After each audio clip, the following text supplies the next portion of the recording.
এ নাফি তোর কেন নাফি কি কইলি তুই কিসে পড়ছো? এই তো আমরা সেকেন্ড ইয়ারে পড়তেছি। সেকেন্ড ইয়ারে পড়ো? কোন সাবজেক্ট নিয়ে? সায়েন্স নিয়ে পড়তেছি। আরে বাবা, কিন্তু পরীক্ষা দিতে হয় বলো? পরীক্ষা দিতে হয় কয়টা? 10টা। 10টা, তার মানে 10টা সাবজেক্ট। নামগুলো জানো 10টার? না, নাম জানি না। বললাম না ওই যে স্টাডি নিয়ে এরকম ভাবে আসলে বিবেচনা আচ্ছা করা হয় ঠিক না। আছে। তুই সায়েন্সে পড়স? এ নাফি তোর কেন নাফি সায়েন্স বানাম করতে পারস?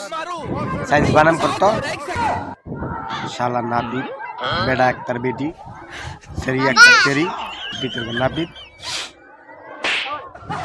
আমি সায়েন্সে পড়ি সায়েন্সে নাবি তোর নাবি তুই কিসে সায়েন্সে পড়স? হ্যাঁ কিরে বন্ধু, তুই গাজা খাইতেছিস, তোর বাসায় জানে না? Have a relax. See you not for my. তুই ইংলিশ বলতাস?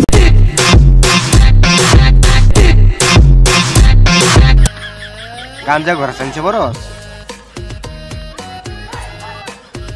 গাঞ্জার দাম তা সর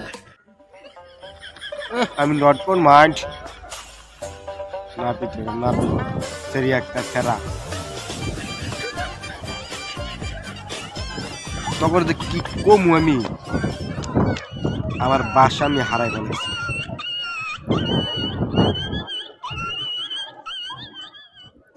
একটা সেলুন দিয়া তুই কি নিজের মনে করস? ল্যাপটপ নিয়ে সেলুনে বসে কি করো? কাজ করি ল্যাপটপে। সেলুনের কাজ আছে অনেক, যেগুলো হচ্ছে শিডিউল থাকে মানুষের, দেখা গেছে একজনের পর একজন সিরিয়াল থাকে কাজের, সবকিছুই মানে পুরো সেলুনের মেইনটেনেন্সটাই ল্যাপটপের উপরে হয়। আবার ল্যাপটপ কি করি? কাজ করি, ল্যাপটপ দা কাজ করে এই সেরা একটা সেরি ল্যাপটপে কি কাজ করিস তুই? শিডিউল বিজনেস সেরা একটা সেরি মেইনটেনেন্স অর্থ বুঝস?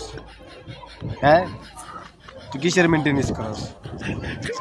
এই সেরা একটা সেরি শালা আগে মেইনটেনেন্সের অর্থ বুঝবি, সায়েন্সের অর্থ বুঝবি, তারপরে টক শুনতে আসবি, বুঝছস? ওদের কারাই টক শুতে আনে কোন পাগল ছাগল বুঝি না কিছু।